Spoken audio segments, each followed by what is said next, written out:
quem vai fazer uma cirurgia plástica, uma cirurgia bariátrica ou qualquer outra cirurgia, será que tem risco aumentado para trombose? Será que esses procedimentos têm chance da pessoa ter essa doença?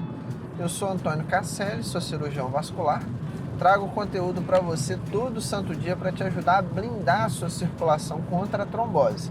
Vamos falar um pouco sobre então todas as cirurgias de uma forma geral. O período da cirurgia, um período de pós-operatório, é aquele período que a pessoa precisa ficar um pouco mais de repouso para poder se recuperar. Não é um repouso absoluto, o médico que vai fazer aquele procedimento vai dar as recomendações de quando a pessoa pode voltar a andar, quando vai poder voltar às atividades normal, que tipo de esforço pode fazer. Então cada cirurgia ela é diferente, mas de forma geral, aquelas que mais nos chamam a atenção, que mais levam o paciente no consultório preocupado com isso, é a bariátrica, a cirurgia plástica e algumas cirurgias ortopédicas, como uma fratura de fêmur, mas até mesmo quando a gente fala de operar uma vesícula, ou operar, por exemplo, outra parte do corpo, cabeça, coração, qualquer cirurgia em si tem risco aumentado sim de trombose. Já vou te explicar por quê. Claro que algumas têm maior risco, outras têm menor, outras cirurgias têm risco menor. Isso faz parte, mas de uma forma global, no contexto geral, qualquer procedimento cirúrgico aumenta a chance de trombose, porque nele acontece uma coisa chamada de êxtase sanguínea. Êxtase quer dizer algo parado, o sangue, a pessoa fica horas ali deitada, depois para recuperar ela tem que ficar um pouco mais de repouso, então tudo isso faz o sangue se movimentar menos dentro dos vasos sanguíneos. A pessoa não pode andar tanto, ela não pode ser tão ativa, às vezes pela própria dor também já é uma limitação.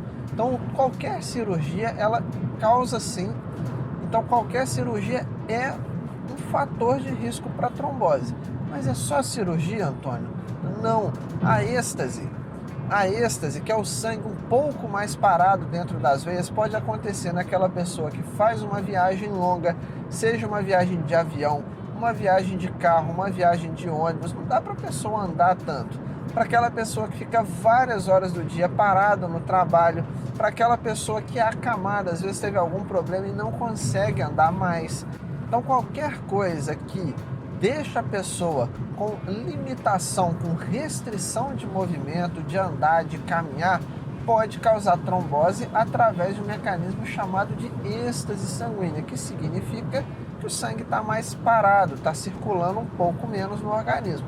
Sangue parado, pessoal, ou um pouco menos de mobilidade pelo corpo, ele vai coagular. Por quê? Porque as células, quando elas ficam paradas, elas começam a agrupar uma com a outra, elas começam a se aglomerar e formar aquela substância um pouco mais sólida, que é um trombo ou um coágulo, tá certo? Então a êxtase sanguínea é um fator de risco. Não é o único, existem outros.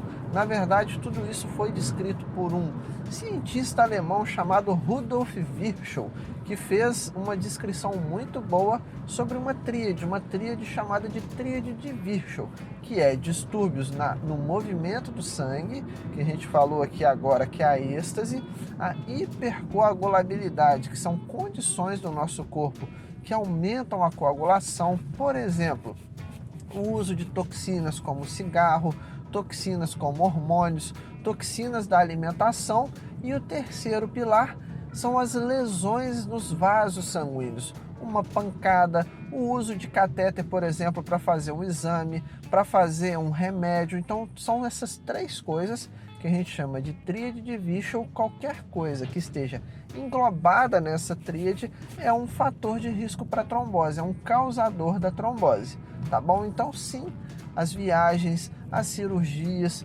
pessoas que se movimentam um pouco no trabalho, em pé, sentado tempo demais, tudo isso faz parte da tríade de Virchow, naquele primeiro pilar que a gente falou, que é a êxtase venosa.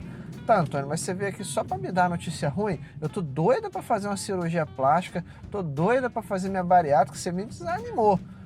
Calma, pessoal, acalma o coração, porque não foi essa a minha intenção, não. Pelo contrário, junto com a notícia ruim vem a notícia boa.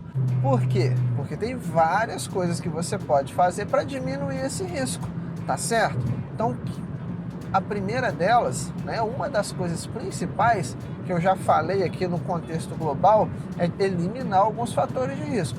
Se você fuma, se você faz uso de hormônio, está na hora de começar a pensar em alguma coisa para poder já eliminar esses fatores de risco. Por quê? Porque eu gosto de falar que a trombose é como se fosse uma escadinha.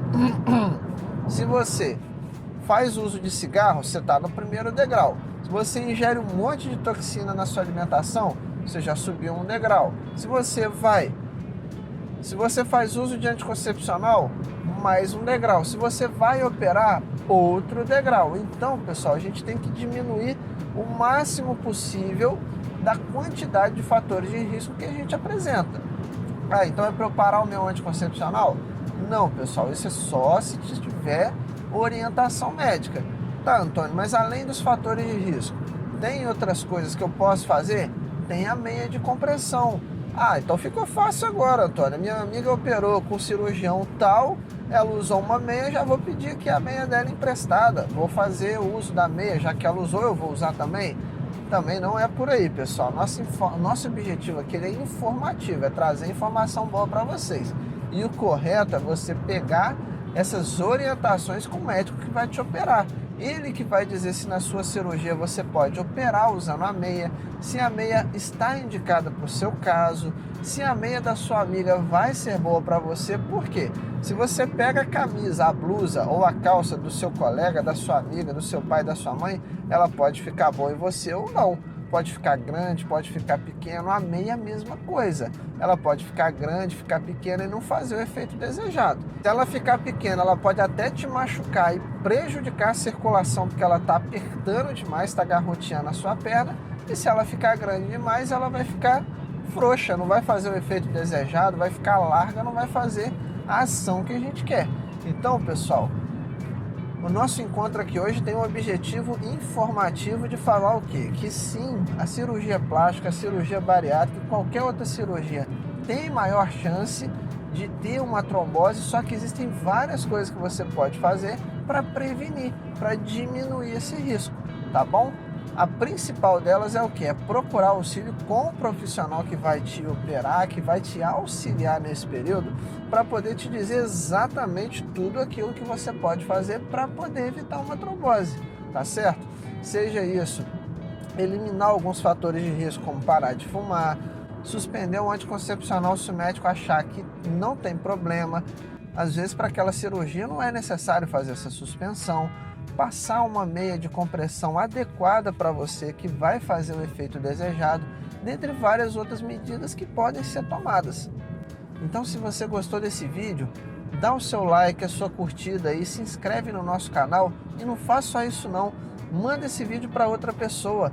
A minha voz sozinha, eu sozinho, tenho um alcance ilimitado e com a sua ajuda eu posso alcançar mais pessoas, levar informação de qualidade e promover saúde. Então manda esse vídeo para aquela sua amiga que está pensando em fazer uma cirurgia plástica ou uma bariátrica ou qualquer outra cirurgia. Ou marca ela embaixo nos comentários, aquele seu amigo de trabalho, aquele seu familiar. Marca ele aqui embaixo nos comentários e aproveita e deixa também o que você está achando, o que você quer ouvir a gente falando aqui no nosso canal, para a gente saber o que você está querendo saber aí do outro lado.